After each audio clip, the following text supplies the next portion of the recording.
Welcome. Thank you for tuning in to the Big Ed Light Skin Comedian Podcast again this evening. I got a great show for y'all tonight.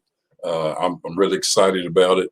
Hope everybody's having a great July 10th, enjoying the day and everything. Like I said, I got a great show for everybody. About ready, just want to go over a couple of things here. My sponsors here. Let me go over my two sponsors here real quick with you all. The first one is All Good Computers on 8101 Preston Highway here in Louisville, Kentucky. Go check them out. They keep your computer tight. They keep mine tight. And the second sponsor, more than anything, is the Smile Center. My dentist, 7405 New LaGrange Road. Tell Dr. Kane I sent you. He'll work with you.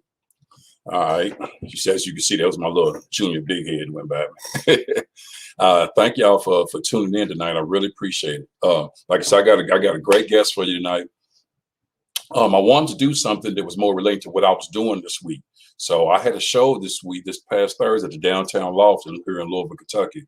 And I got to do it with a good comedian friend of mine. He's been all over the United States doing comedy, been doing it for a long time. And a real good friend of mine. He's one of the realest comedians I know. One of the best friends I could even ask for as a comedian. I've even learned some things from him.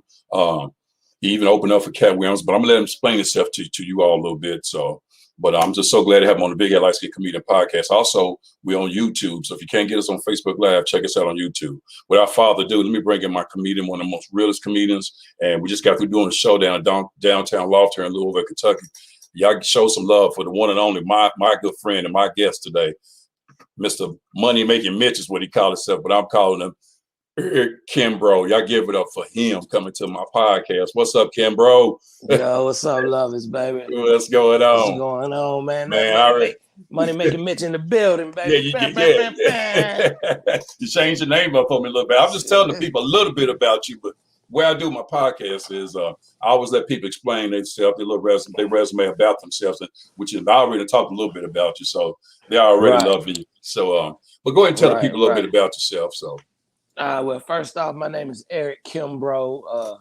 All my friends call me Kimbro, so I changed my name to just Kimbro. I'm no longer Eric no more, just Kimbro. That's my thing, man. You know what I mean? You switch it up.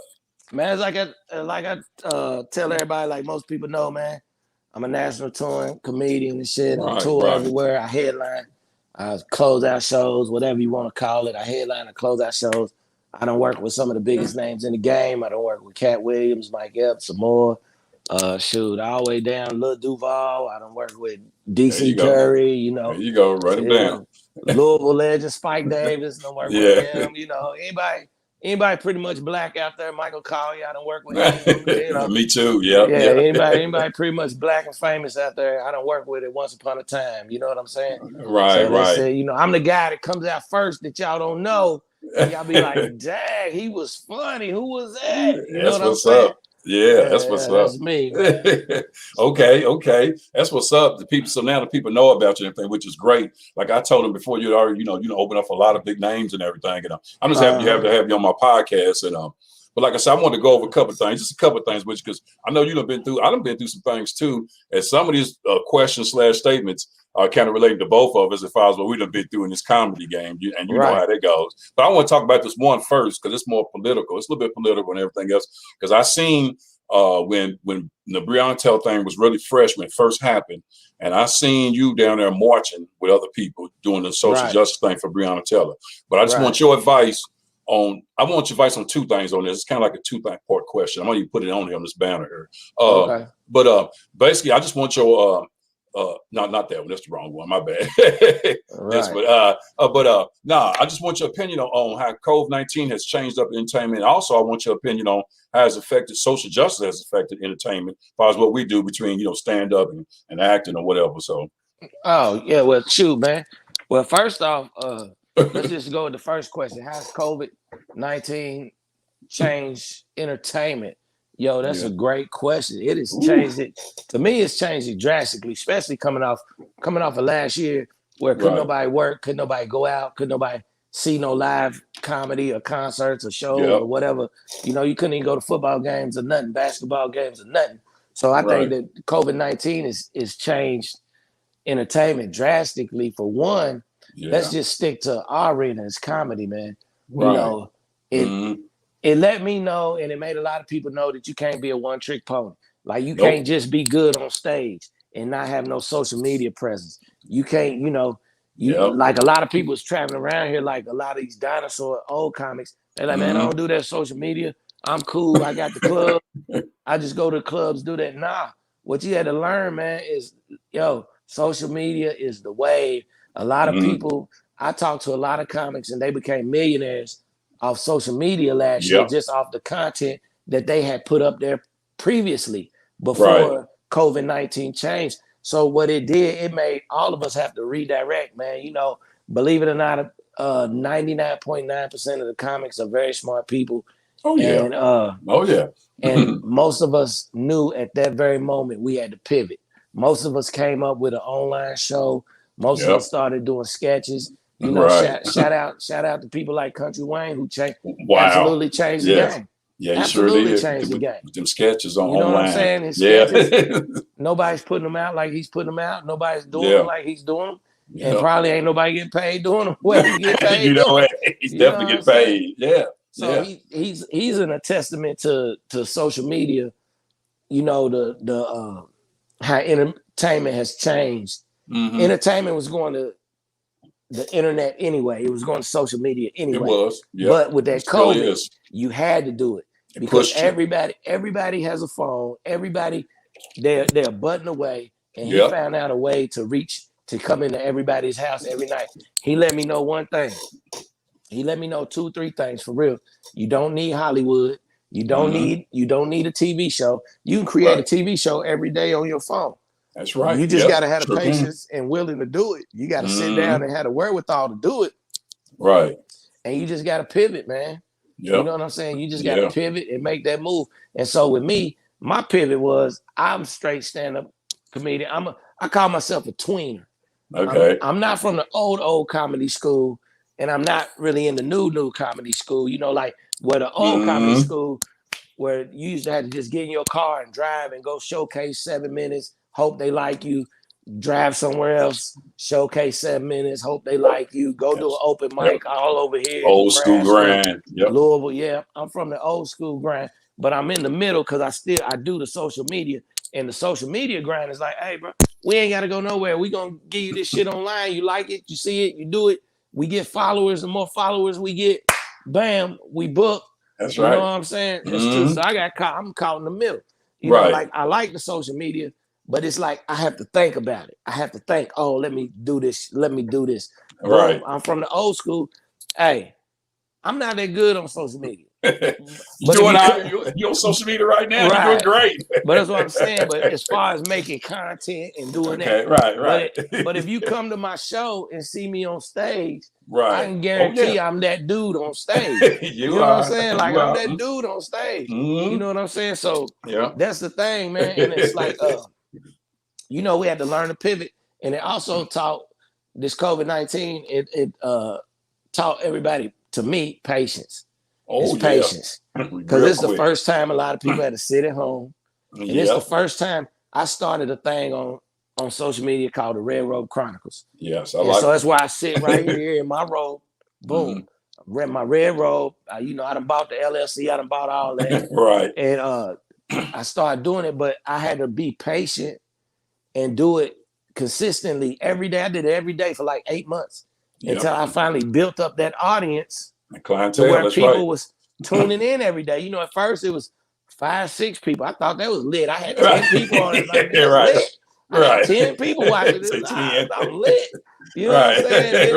It went up to 50, then 100.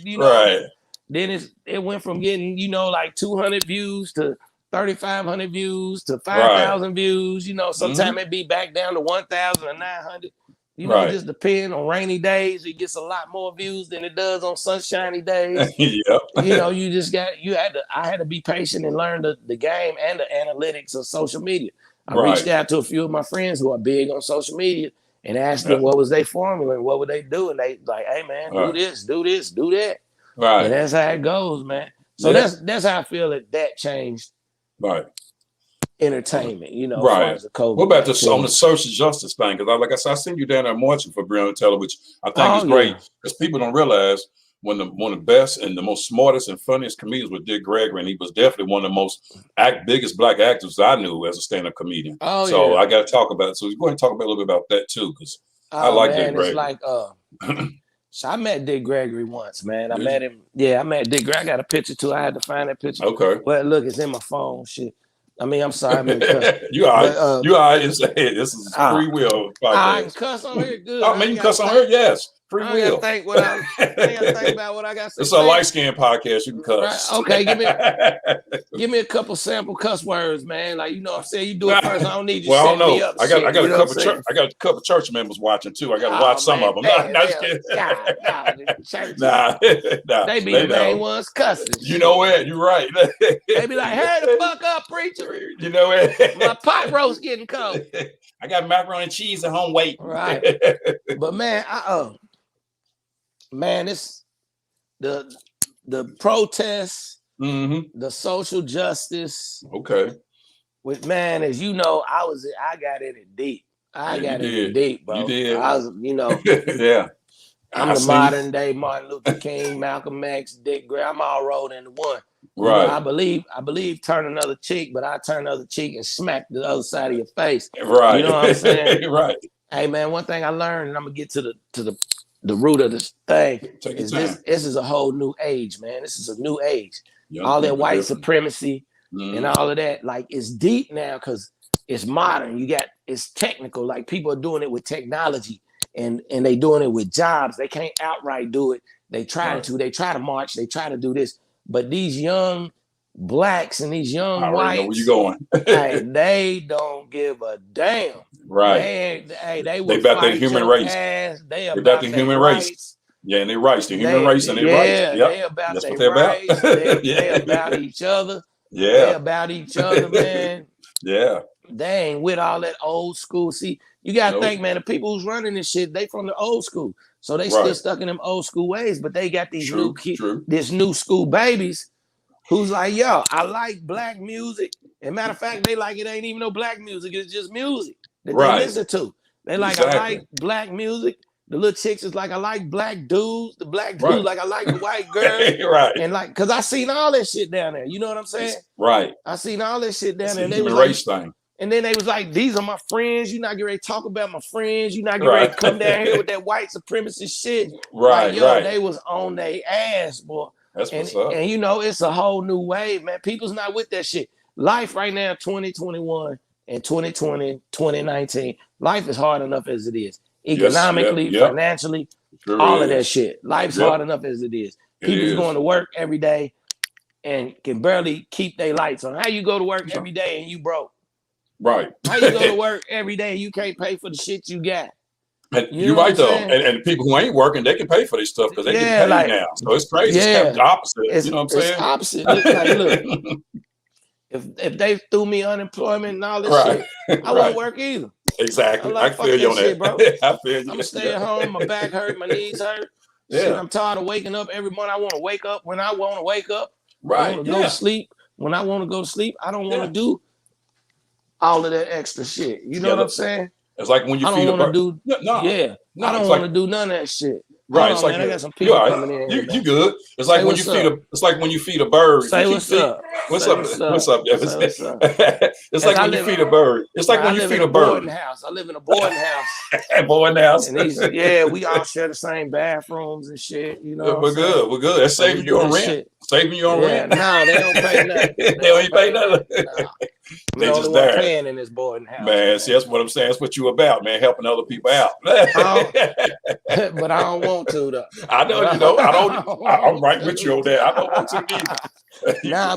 But the thing with this social justice, man, like man, I try to keep my ear to the streets.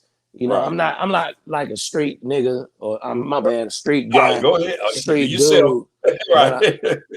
But I'm a real dude. I keep my ear to the streets. I be in the streets and all that, man. Right. And with this social justice, I've seen it firsthand. Being down there in the protests, man, I've seen how the police, they come and they stand and and it's like they poke you, they poke you, they poke you, they poke you, they poke you, they poke you till you clock out.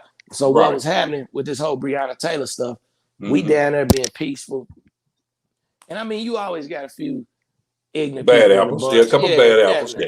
But nothing over the top. For the most part down there, everybody's peaceful. It was more like a unity thing, man. People's just down there crying. People's down there praying. People's down there coming together. I done seen people get baptized down there at the square. Where it's hold it, you know. I done seen people get off drugs down there and try to change their life. I done seen people who weren't nobody become leaders down there. You know what I mean? Right. So we down there being peaceful. Then the police would just come out of the blue. They would show up with riot gear. They would show up with Louisville Slugger makes the police stick. Okay. Out of how they make the bats. Right. So they got these big Louisville Slugger sticks. Right. You know, and you know that bat wood be solid. Man, it'd be solid. It'd be Rodney King solid. Right. Yeah. You know what I'm saying? For real, yeah. Police be down there with face covers and shields and all that. Then all of a sudden, man, the news would be down there, and then the police chief or whoever would be running it. It would look like a war zone. They would have armored trucks and everything. Then they would tell the news people to leave. And then when they tell the news people to leave, they start beating the shit out of the protesters. Wow. And then they locking everybody up. And then they throwing charges on you for assaulting the police, resisting arrest, unlawful gathering, stepping on the grass. You know, all the shit we was down there protesting for, they would lock you up and put them charges. It's so systematic down there, man. That's what I was going to say. Yep. Like I had two friends. I had a white guy and a black chick. They both was filming. They both down there filming. They got locked up 5 feet apart the same night. Wow. Police chased them. Boom. Locked them up. He got a misdemeanor charge. She got a Class D felony.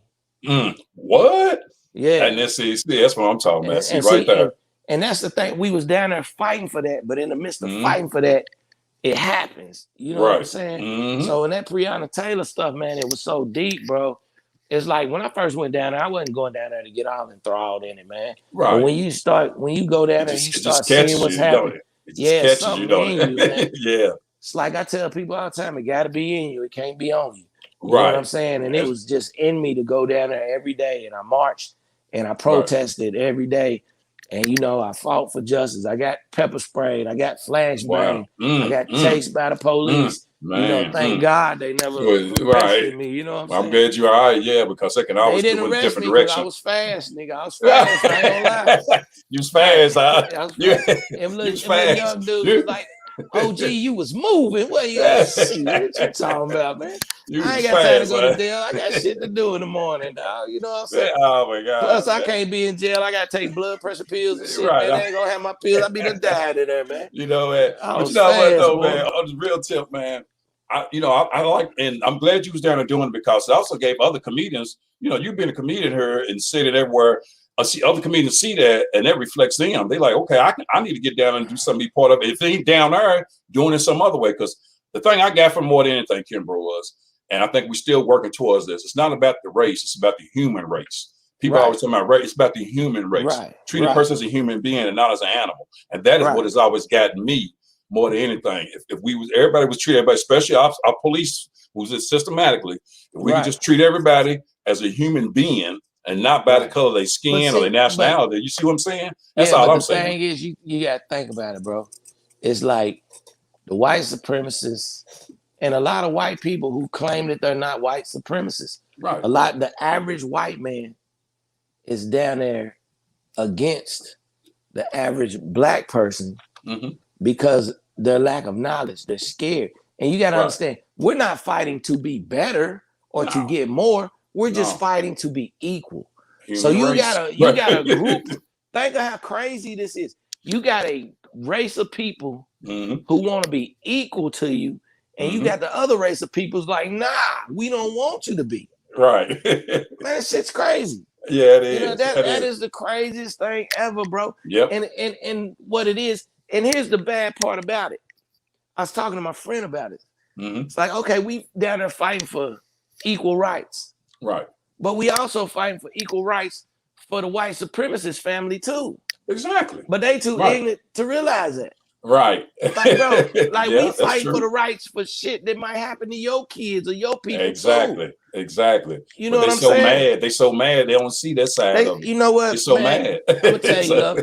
They ain't even mad. They scared, man. They scared, bro. That too. Yeah, they that too. They scared that we gonna get something that they feel like they losing something and we getting something that they not getting.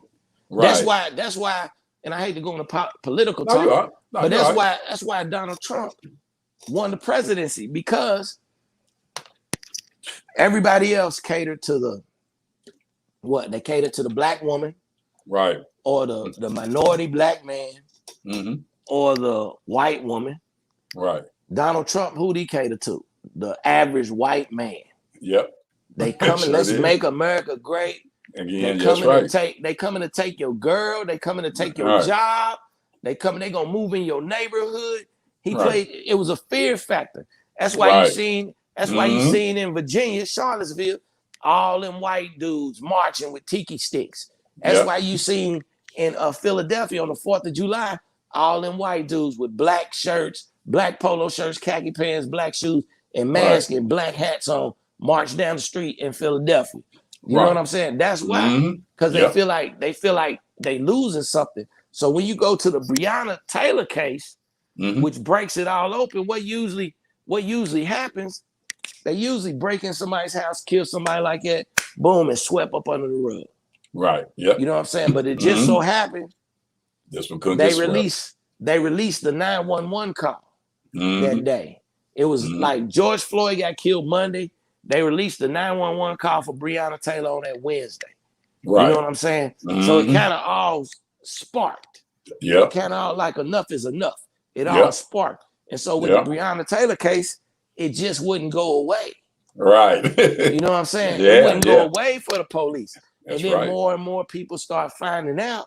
And then he started being like, well, we got to do something. Right. Because she was somebody that people knew in the city. And also, she was a good citizen. She was an EMT. Right. Thank you. Yeah. You know, she was an EMT. She wasn't like no common thug out here. Exactly.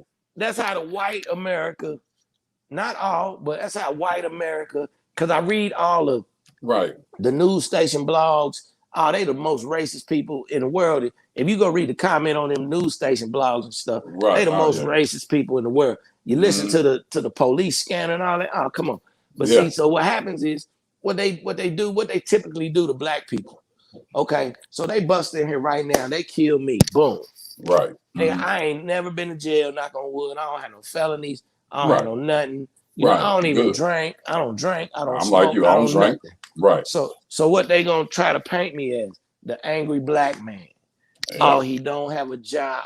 Where's he getting this money from? Oh, he hung around with some dude back in '89 who went to jail for cocaine. That must be what he's doing. Right. You know, then they'll reach back and be like, oh, his uncle was a crackhead. You know, his mama died, blah, blah, blah, blah, blah. He found pills and, you know, they'll do all of that stuff, man. And they try to paint that bad picture on you. So with her, all they could do was, not the dude she was with then, but her ex-dude was a drug dealer. Exactly. Where was he at already? He was already in jail. That's why I say it's just a whole lot. You know what I'm saying? You right on it, man. It's just they do that. Like I said, that's just. I just want to touch a little bit on social justice, but that's what they do systematically. A lot of times we get weird things, and we just trying to make it better. That's why I said earlier, I'm talking about the human race is what's important, and hopefully nothing else from this. We start treating the human race better more than anything, especially our homeless people, because I read thing about them, man. There's a lot of black. So, but I want to touch base too on this here. Seeing that you've been on a lot of different stages, man, as a comedian, man. And I just need to hear one of them, man. I don't know if you see the statement, though. It's just a comedian backstage story. Because, a lot of times we backstage or we doing whatever. And I got one or two comedian backstage stories. But man, I know you got. I know. Just come on, let them go. Because see, the people need to hear this. The people don't know what we go through backstage before we get ready to perform, and they need to hear what we hear from other comedians and what goes down, whether it's funny or not, whatever. But just put it out there. Man, I'm gonna tell you one time, man. So like, I don't. It's been a bunch of them, bro. Like, I'm sure it has. The most common one is like, when you're in the green room, and I don't really want to say no names because, and I'm gonna tell you why. I'm gonna tell you why I don't want to say no names because I still have a rapport with most of them, but it's but it's been an after the fact situation. Okay. You understand what I'm saying? I get what you're So saying. it's like, so a lot of these famous people that y'all see, they real famous. Let's just say the most famous comedian in the world. You know what I'm saying? Like Dave Chappelle. Was at a show. Okay. Yeah, but not Dave. But not okay, Dave. not Dave, but somebody else. Like, okay, yeah, right. most famous comedian in the world at the moment. They do movies and all that extra shit. Okay. So in front of everybody, they like, hey man, hey, how you doing? Like, hey man, it's good, man. Like, yeah, like, see this guy. Oh, he's great. Right. Then as soon as everybody leave, I'm like, yo, man, let me slide a picture with you. You know what I'm saying? After the like, man, come on, man, get on away from me with all that, man. I ain't got time for that, man. I'm getting ready to go to this party, man. Yeah. And I'm like, damn, it's just a picture. Like, right. All right, hurry up. You know, it's that type stuff. And then I tell you, like, man, one time I was in the green room and I was hosting, and I walk in the green room and there's other comedian in there, pretty good name shit. Okay. And I'm like, I'm like, hey man, what's up, man? How you doing? He's sitting back on the couch, lean back, you know, and had his hand like this, blah, blah, blah. And I'm like, man, what's up? How you want me to introduce you? Right. He's like, huh? What? I said, how you want me to introduce you? Introduce me? Man, Def Jam, Comic View, Everybody Hates Chris, nigga, you know my credits. You know who I am. Right? And I was like, what? And he's like, yeah, like that, right? Right. So I go walk off. Okay. And the me, like, if you don't know me, you don't know I'm confrontational. I know you are. I know you. I'm not confrontational. Like, I'm not just gonna walk up and start nothing. Right. But when you come out funny to me, I gotta address this shit. Exactly. And so I turn around and I'm like, what? I said, hey man, what's up? You got a problem with me or something? Cause he been shitting on me the whole time. You know, real short, real smart comments and shit. And then I said, man, what's up, man? You got a problem with me or something? And he was like, huh? What? I said, you got a problem with me? And then he was like, nah, man, I ain't got no problem with you. I said, okay, cool. And then I started walking out and he said, what, you got a problem with me? And I turned around and I was like, nah, but you know, I said, nah, but it just seemed like you got an attitude every time I talk to you, like something's up. You know, I was like, fuck all this comedy shit. I'm from Louisville first. You know what I'm saying? That's right. That's Louisville niggas is different. I'm from Louisville first. Yeah. And then he was like, oh, no, man, it's cool. It's cool. And so then after that, it got okay. You know what I'm saying? Yeah. It got okay, man.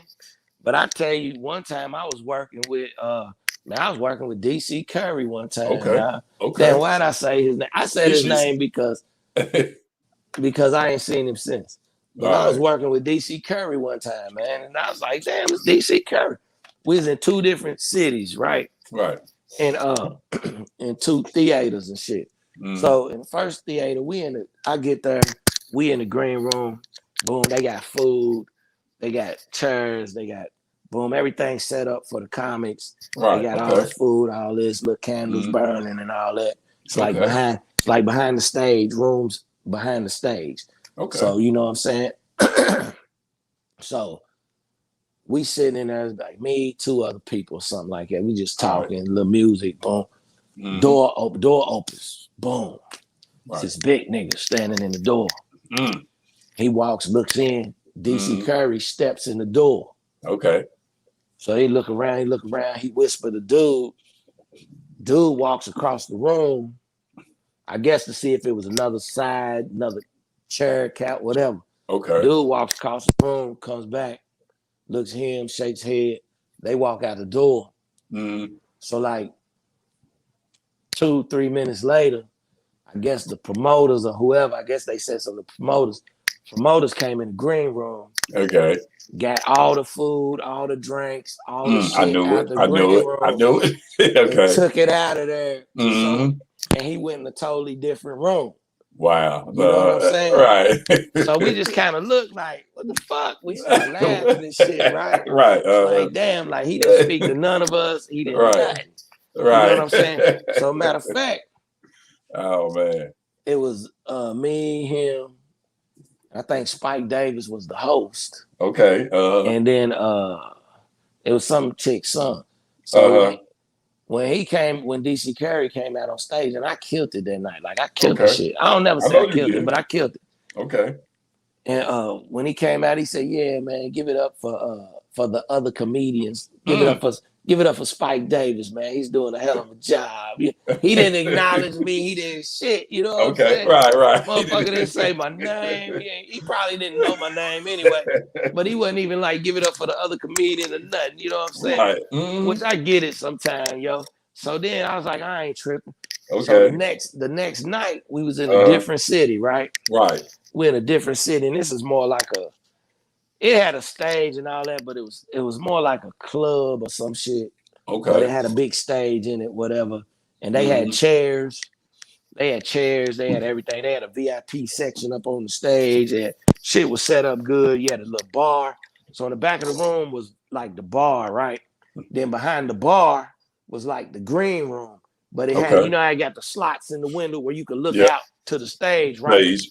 Shit sold out. Right. Sold out. Standing room only, right? Okay. So, dog, I go do the shit. Boom, boom, boom. The host does the shit. Right. So I get off stage. Okay. I come back and, man, I'm by myself. Wow. Okay. Green room's huge, right? Right.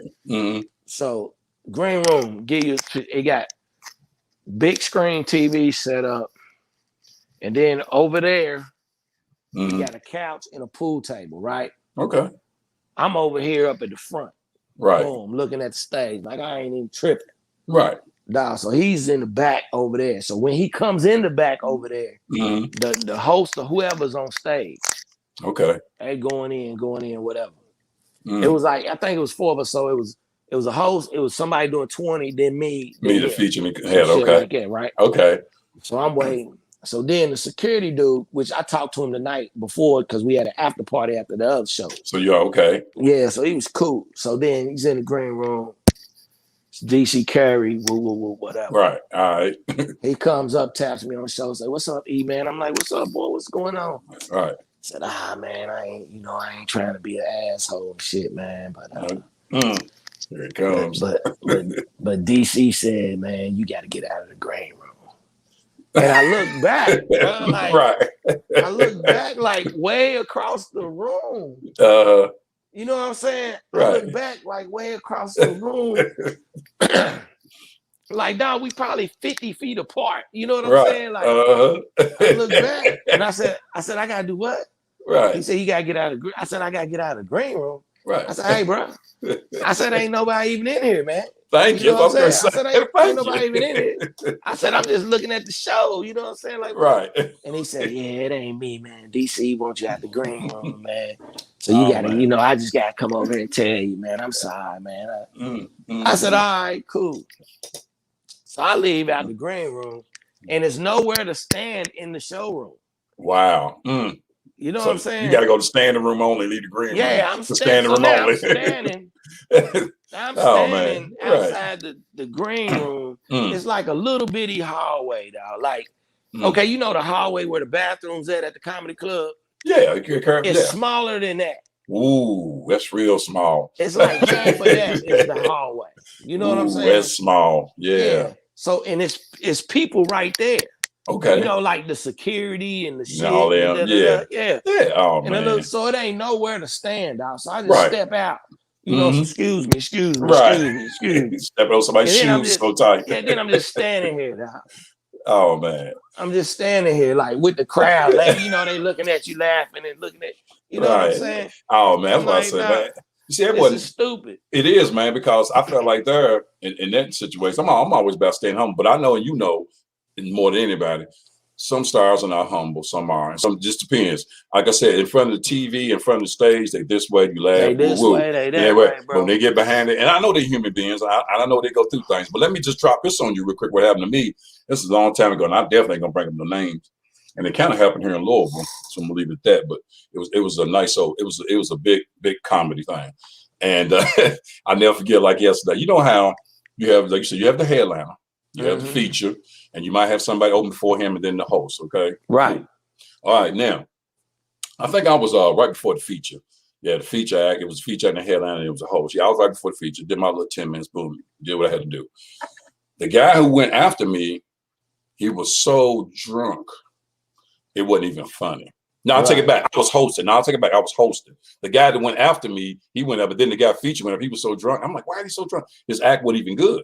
But come to find out through another comedian, he said, man, he got him drunk. The guy who opened up before him got him so drunk to where he messed up his act. And then come the next show that they done together, he was featured. Another guy was before him. Oh, yeah. Yeah, is that deep or what? I'm just telling you, that's see what I'm saying? These are comedic backstory. That's why, man, when I be in comedy clubs, so much shit pop, I don't drink, I don't smoke, I don't drink neither. Nothing, bro. Right, I feel you. They be like, what you got? They be like, you drinking all the time, dog. This is Big Red. Straight water, straight water, right? Yeah, straight and I do water in the club. Yeah, too, yeah. I done that's been in why. a situation where he lost money. He lost money. He went from feature down to, you know what I'm saying? Lost money. I was in a club where the owner came up to the manager and was like, "Oh, that Kimbro is so drunk. How much alcohol does he drink?" And the manager's like, he said, "Hey, man, that's funny there. He don't drink at all. He ain't been getting nothing but Coke. You drunk up water and Coke. Like he don't even drink. You know what I'm saying? It's like, well, look, he was telling me that I looked high and I talked slow. It's like that's just him. That's him, bro. But that's somebody ready to throw salt on you. See what I'm saying? Yeah. They do that all the time, man. I know it, man. Plus two. And I tell all comics this. I say, hey man, I know y'all like to drink and y'all like to have a good time and do all that. I said, but when you in a comedy club, so much he said, she said, and so much shit happens.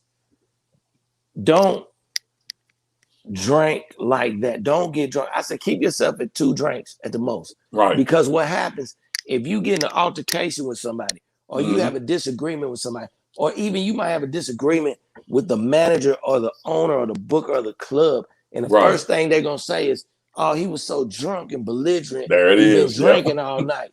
And I'm like, no. And I tell people, when I fall out with you, I'm in my right mind. I know that's right. So 9 times out of 10, you done really did something to cause me to act like this in the club.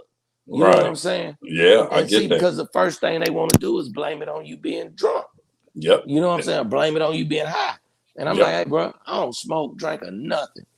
Yep. But see, go ahead. No, but see, and this rolls right into my next statement of question, because this is what advice I've given to you. You right on it, Kimber. This is advice I've given to comedians first start. Now, what advice would you give someone who's trying to do stand-up?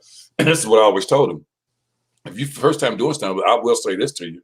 Try not to do no beverages, no alcohol beverages, no drugs before you go on, because you're thinking it's going to calm you down on stage. And it really ain't. It's gonna mess you up. It's gonna be a lot worse when you see the spotlight. So you need not do nothing your first time. I would say the first couple of years, because you're not experienced enough to drink and go up there and do it. You're not a professional. So you need to. And I know some people that can drink and go up because they've been doing it 10, 15, 20, 30 years. Yeah. But if you just starting out, there's certain things and that's one of the things I tell them. I know you're nervous, but you do not drink or smoke and do no illegal smoking. I say, well, mess up your set. Mess up your career, bro. And your career before you even get started. I done seen some of the biggest names in the game be so drunk on stage. I done seen them fall. I done seen them fall. I done seen the motherfuckers start crying on stage and start talking about their personal problems. You know what I'm saying? Right. I'm like, yo, like this shit is crazy. I done seen one of my buddies so drunk on stage. He just stood on stage and ate the popcorn. He's like, oh, this is so good. For like 30 minutes. The shit was hilarious to me. Right. You know, to other comics, when you see other comics doing bad, it should be funny because you know what they're going through. Exactly. And we know it's not the end of the world. You know what I'm saying? It ain't. Nah. But you hate to see it, but it'd be hilarious though. It do, man. But but I tell them, here's what I would tell. The advice I would give someone who's trying to do stand-up comedy: don't. That's good advice. That's simple, bro. That's good advice. Either it's in you, you or it's on you, baby. If you like long, shitty hours, if you like getting booed a little bit every now and then, if you like not doing, it's a whole lot I can go down a list of, and you got a good point. Don't do it. Unless you just really, really love doing it, because if you committed, if you willing to be committed, and you so passionate, and this shit's driving you, and you willing to put in hundreds and hundreds of hours, and the pay don't equate to the hours. Exactly. You know what I'm saying? Then cool, go ahead. But It's so many people. I was talking to Lucius today. Okay. And it's one of the new little comics come around, and he always like, man, give me advice, give me this, give me that. Da, da, da. I said, hey, bro. I said, you've been coming around here for 3 months and only been on stage one time. Wow. Why are you wanting advice? Thank you. Like, why are you? I'm like, you wasting my time now. You could have been on stage. You could have been 3 months. That's a lot of stage time. Yeah, I said, what am I supposed to tell you? I said, it's your first time. It's your first time, now. I seen you one time, and it was months ago. He was like, yeah, what'd you think? I said, it sucked. It was your first time. What's it supposed to be? What am I supposed to say? You did good. You got potential. I said, I don't know if you did good or got potential or not. You only did it once. Exactly. You know, so I'm like, shit, bro. They want all the advice, and they want all the, they're killing me. They be like, I'm a comic. Like, how long you been doing it? Like, yo, it's my first time. I did it once back in December. Okay. Like, how many times you did it since then? I haven't. I just been right. No, you ain't been right. Bro. Get out of here with that shit. Yeah. Man. But you know what? That's why I tell them too, because I always look, because I had one comedian ask me, well, why did you get into stand-up? What was your first thing doing? They trying to go back to when I first started out. So I said, cool. And I know I'm one of the older comedians. It's all good. But long story short, I told myself, look, I got into comedy because it was best for me. I said, because at that point in my life, I was doing acting downtown in college a long time ago. I got into acting. And I took to the stage because the guy I was acting for, the director, he said, you really are funny on stage with your acting. You might want to try some stand-up, and that kind of strengthened, maybe even strengthen your acting. Right. So that's the only reason why I got into stand-up. And here I am 20, 30 years later. Well, see, yeah. You understand? That's why I got into it. Like I have a minor in theater from college. Okay. I used to do acting and stage plays and all that. A lot of people don't know it because I'm a thug. Right, you know what right. I'm saying? And so what it was, man, I wanted to do comedy back in the day. People used to be like, man, you should do comedy. Like, even my teachers used to be like, you should do comedy. Like, right. She was like, you be so funny disrupting my class. I can't even be mad at you. And I'm like, I don't be trying to be funny. And that's what made it funny. But I used to be like, I'm too cool to do comedy. You know, I was like, I'm too cool for that shit. I don't want to do that. How stupid was I? I should have started back in 90. Right. And then I was doing acting. Okay. And so after 9/11, I moved to LA and all that stuff, man. But after 9/11, I thought I had something funny to say about the planes crash, and not even the planes crash, just about not flying the planes. Okay. You know, not riding on airplane. Long story short, my partner moved to Dallas. He's like, man, you should come visit me, da da da da da. And I was like, as long as Bin Laden's out there, you won't catch me flying a kite. You know what I'm saying? Exactly. So I was like, but I catch a Greyhound. You know, that became my running joke. So I was like, oh man, it's hilarious. I'm gonna try that. So when I went and tried to do comedy, like I sucked. Like the first time I sucked. Me too. Oh like, man. Yo, like it was so bad. It was terrible. It was so bad. Like they gave me like 3 minutes. I was up there for like a minute and a half. Didn't nobody laugh, didn't nobody nothing. I was just like, thank you. I was too embarrassed to say my name. Right. I walked off the stage, walked down the little hallway, went up the little steps, went sat in my car. Right. And I was like, man, that sucked. But I loved it though. Like, the rush. Like, the rush. I was like, the rush. Man, the rush. Like, that shit was so embarrassing. I was like, it was so embarrassing. But I'm gonna do it again. Yeah. You know what I'm saying?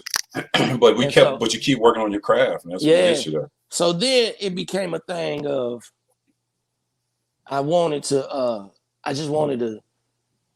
see people and I'd be like, man, I'm funnier than them. I know I'm funnier than them just naturally. Like I'm funnier than them. You know what I'm saying? And so my goal became, I gotta learn how to be funny on stage. So that became my goal. But my whole goal starting out in comedy, and I tell people all the time now, I thought this was the biggest thing ever. I just wanted to host the open mic. I thought that was that was the biggest thing ever, man. So you arrived, huh? Yeah. Shit, I was doing that in 3 months. Right. Like I just wanted to host the open mic. I thought that was the biggest thing.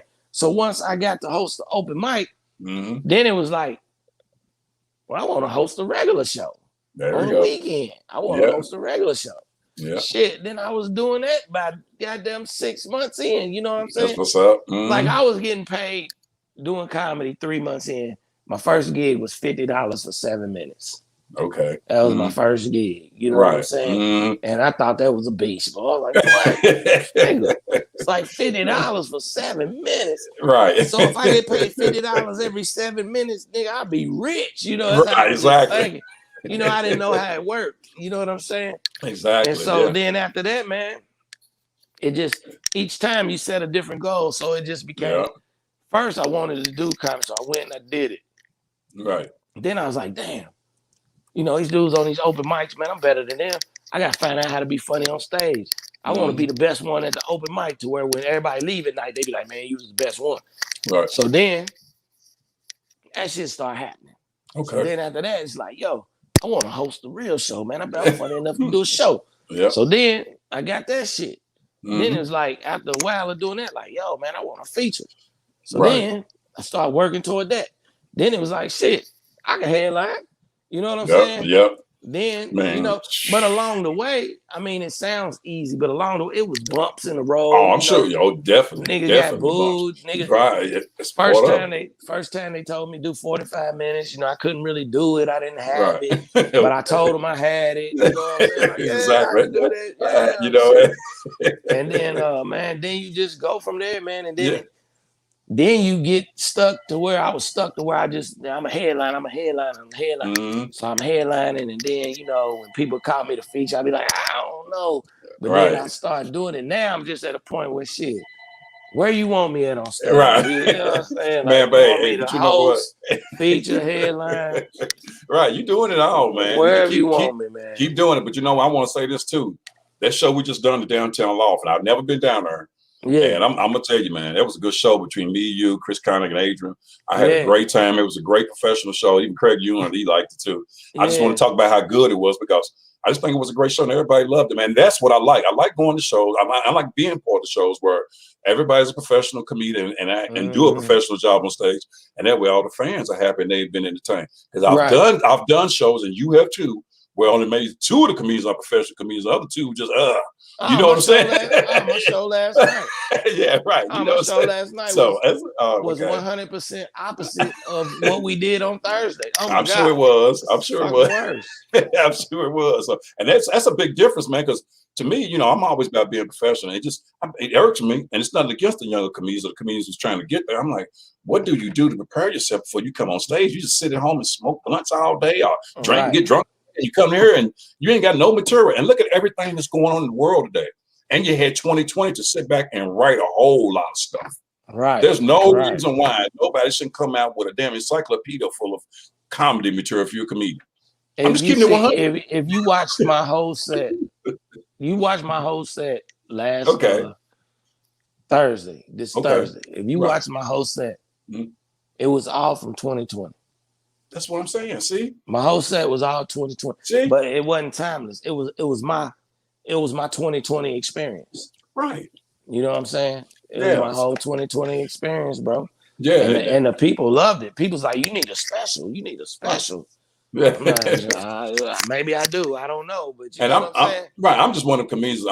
I'm fearless on stage because I feel like what I got to lose being on stage. And like I was telling Adrian and Chris before I went up at night, I said I got a couple of new jokes. I said I'm gonna use them. I said if they like it, fine. If they don't, it's fine too. I said, but here's the silver lining. I told them. I said, what good is writing something if you don't take it to the stage? Right. I said I know a lot of comedians they come in there with packed full of stuff, all this paper. You ain't taking none of that to the stage. You got all that material. Ain't taking none of it. They're scared to take it to the stage. A lot of them scared to take it. If it don't work, they freeze up. But that's part of it. If it don't work, you know what you got to do: trim the fat, add some or whatever, delete, do whatever, or just get rid of it completely. But you'll never know if you don't take it to the stage. Don't try it, there you go. You got, and that's what I tell new comics too. Like this guy last night was on the show. Okay. Absolutely horrible. Absolutely horrible. Well, and here's what I'm saying. He didn't tell. No, he was just like, hey, that's my boy Mike. Hey, remember I was the homecoming king. She was the homecoming queen. Right. Remember, like, I'm glad y'all here. Like, look at me. I was like, I'm up here. You know, it was horrible. It wasn't no nothing. Right. And then I was like, man, how long you been doing comedy, man? Because he came up to me afterwards. He's just like, man, you know, I just, you know, and I ain't kissing my ass or nothing. Right. He was just like, man, I have no words, man. You legend, you good, you this. Oh my God, it was amazing, whatever. I'm like, okay, that's cool. Worst show I ever fucking been on, bro. I heard you. And I was like, thanks, man. I appreciate it, bro. Like, you know, I show love and shit. You know, yeah, exactly. Keep it humble. And right. and then he was like, man, what'd you think about my set? And I was like, man, I probably ain't the person you want to ask that. Because I know you're going to be real. Be plain. You're going to be real. I know keep you. It 100. right. You know, he's like, keep it 100. So I told him everything. Okay. You know what I'm saying? And he was like, I get it. I said, so how long you been doing comedy? Right. And he said 5 years. And I said, okay. I said, you ain't been doing comedy 5 years. He said, yeah, it's been 5 years. I said, man, look, that's terrible. I said, I'm at every open mic. I'm at every show. I don't never see you. So it can't be 5 years. Exactly. You know what I'm saying? I said, well, he said, I've been doing it 5 years. I said, well, okay, well, let me rephrase the question. All right. How much have you gotten on stage? There you go. Yeah. And he said, all right. Oh, I done did about 200 shows. And then right. Really? I said, man, you ain't did 200. Then his partner said, nah, man, you ain't did 200 shows, bro. Nah. Like, you ain't did 200 shows. Right. You know what I'm saying? And then he started talking. I said, well, look, man, I'm going to break it down to you. I said, you've been doing comedy for about 5 years. I said, but stage time-wise, you probably like 2 months in. There we go. Now you're talking. I said, now I'm just keeping it 100. Right. I said, this game is about getting on stage. Put the work in. Getting on stage. Put the work in. I said, I've been on stage probably more this week, and you've been on stage all year. You know what? Let's keep it real. I said, that's the difference, bro. You know what I'm saying? A lot of people say they comics or be like, yeah, I do comedy or whatever. And, you know, and I use this too, and I tell people this too. A lot of people equate they should be getting paid just because they've been doing it X amount of years. Yeah, oh, big time. Oh my God. Don't even start with that one. I hear come back. Let me sip it to her.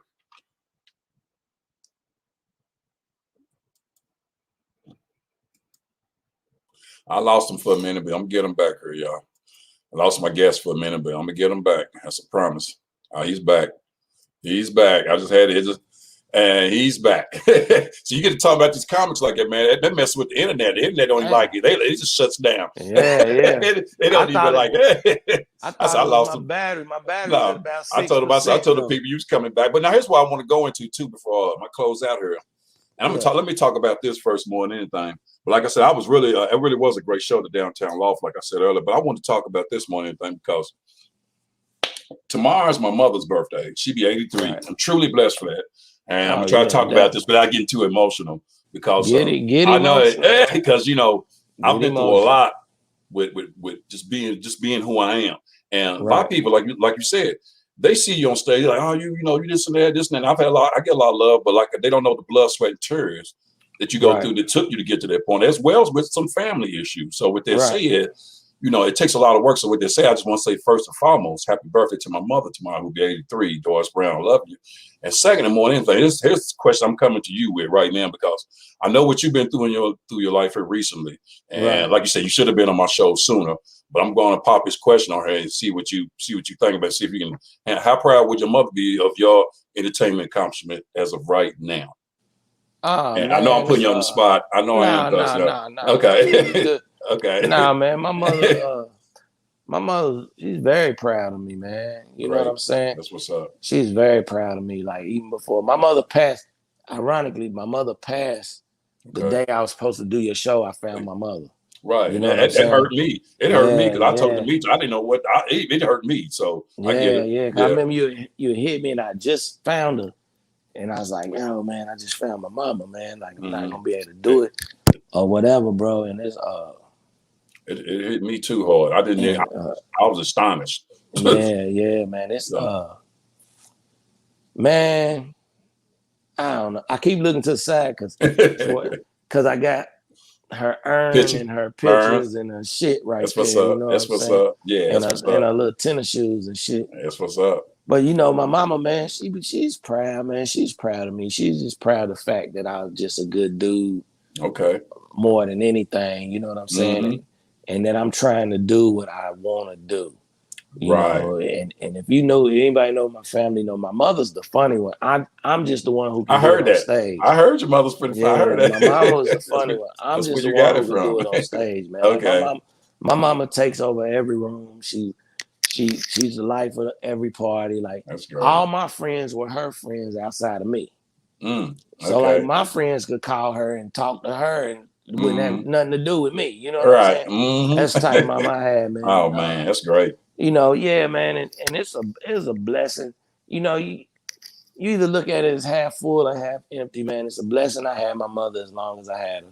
I heard You that. know, it's a blessing that I learned what I learned from her that I didn't know until after she passed. Right. You know, I didn't know everything she said was true till after she passed, you know. Oh yeah, I seen that come. You understand what I'm saying? Oh yeah, come on. I got my father. Yeah, when he passed, I learned a lot of stuff he told me. I didn't understand till he passed. I get it. I'm with you. Yeah, man. Yeah, I get you. And the thing is, man, it's like I quit everything. Like I don't want to do nothing. My mom died. I don't want to do nothing. I still don't. It's like now. I'm like, man, I don't even want to do comedy no more. Keep it all the way 100. Like right. I don't. But at the same time, like I know if mama was still here, I would. That's what I was going to say. Exactly. You know what I'm saying? I would. Right. So I'm just trying to keep that going, and that's why I'm doing all these shows now. People call me all these past 6 months, and I turned everybody down, and I just now started taking shows and doing them. Shows and doing them. You know what I'm saying? Yeah. So time heals wounds. I tell people. Yeah. Well, you know, I don't even think with this, man, this is a hurt that you never experienced. This is a hurt that you only experience one time real hard. Right. And you never get over it. I think about my mother every day, every morning. I was talking about this earlier. Every morning and every night before I go to bed, I walk back in the room where I found and I see her laying on the floor. Like I can't never get out of that room. Right. You know what I'm saying? Like every morning when I wake up, it's one of the first things that hit me. Like I see my mama laying on the floor. Every night before I go to bed, I'm like, fuck, you know, sometimes I can't even sleep. You know, I see myself going in that room and finding her all over. It's like, so you relive it over and over and over. And here's the wild part is I found, my phone might hang up again, man. Oh, you all right. I got the wild part is I found 30 years ago, I found my mother's mother. Wow. Okay. You know That's what good. I'm saying? That's family. It's family. Yeah. Matter of fact, what's the day? July the 10th? 10th. Yep. Today's July 10th. My mother's birthday tomorrow. I know it. Okay. So I found my granny dead July the 8th, 1991. Wow. You lying. You know what I'm saying? Yeah. Man. That's my mama's mama. So I found her July the 8th, 1991. So then 30 years later, January 9th, I found my mother. You know what I'm saying? Man, so, it's so deep because it's like with my father when he passed in 2006, and you probably can feel what I'm about to say. I felt a lot of people came up to me, especially after that first year, because I shut everything down. I was like, I shut everything down because I know how close we was. You know what I'm saying? Yeah. A lot of people say I look like him, which I probably do. But long story short, people's like, well, how'd you get through that time? You know, how'd you get? I said, man, I'm gonna tell you something. Something I learned a long time. It was two things told me. The first one is the body's gone, but their spirit and soul lives in me forever. My father's spirit, soul. Right. The body's just gone. The spirit and soul is always in me forever. And I'm gonna tell you something that I thought was pretty funny. It was the one thing that loosened me up at my father's funeral was my uncle, my father's brother. They was like left, right. He said, man, I'm gonna tell you something. And this is at the funeral, the day of my father's funeral, and he loosened me up. I'm like, man. He said, man, I'm gonna tell you something. You know, I love your father. I love your father. If I do anything for him, he said, but I am pissed at him. I said, you pissed at him on his funeral? He said, yeah. He said, because man, he done left me down with all you damn fools in the family. Right. And I looked there, I said, boy, that is real. Yeah. He said, he's up here chilling, and we down here still got to deal with these fools in the family in the world. That's what I said. And I was like, mama. He's right on point. That loosened me up right there. I was like, okay, you got me, yeah.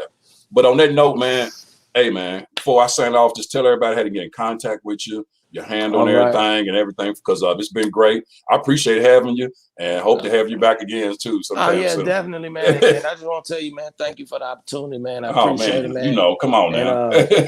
You can find me at Eric Kimbrough, ERIC, last name KIMBROUGH. Everybody calls me Kimbrough. You can find me on Facebook. You can find me on Instagram. It's at @E_KIMBRO because somebody already had my name. Right. And then find me on Twitter at Eric Kimbrough, one word. And then shoot, man, that's pretty much, you can find me anywhere on social media. But I got shows coming up next week. July 21st, I'll be taping for Sirius XM. August 7th. That's good. August 7th, I'll be in Hopkinsville for their little Black weekend. Okay. And then August the 16th, I'll be in Chattanooga. So yeah, man. So we just trying to roll, man. We just gonna try to keep it going. It's coming back since the COVID, and then be on the sure is. You know, so just be on the lookout, man. Just be on the lookout, man. Because I really enjoy having you. And let me say this: for the Big Ed Light Skin Comedian Podcast, if y'all want to check it out, go to YouTube or Facebook Live. Also, if you do want to get in contact with E, hey, just hit me up. I know his number. Right. Yeah. Just hit me up on YouTube or whatever. Right. Just hit me up on Chat Mess, and I'll turn you on to him, because I know a lot of people are always looking for comedians to do shows or whatever. So hey, just hit me up, and I'll turn you on to him. But with that said, man, it was truly, truly great to have you on my podcast. Thank you, bro. Keep doing keep doing you, and keep doing what you're doing. I'm loving what you're doing, man. Like I said, I'm just a big fan of comedy, stand-up comedy, and acting both. So I support people that are out there trying to do it. I just love comedy, period. I love the art of it. I love the art form. I always have from day one. And I will continue to do it till I die, because I love it.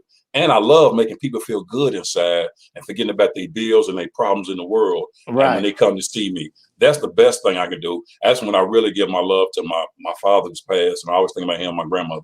That's when their spirit really hit me, because like, you go do what you were put on this earth to do. You go do that. And that's where I go out there and do it. So with that said, man, yeah, like I said, I enjoyed having you. Keep doing Eric, man. I'm gonna keep, I'm always coming to your shows and just come support. We support each other. And keep doing what you do, man. Enjoy the rest of your night, man. And I'm the Big Ed Light Skin Comedian Podcast. See y'all again, second Saturday of the month. And much love to check out Eric Kimbrough when you can, and keep supporting comedy. I appreciate y'all.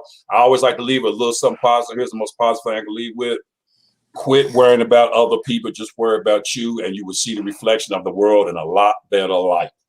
I love y'all. Keep doing what you're doing. The Big Ed Light Skin Comedian Podcast. Somehow.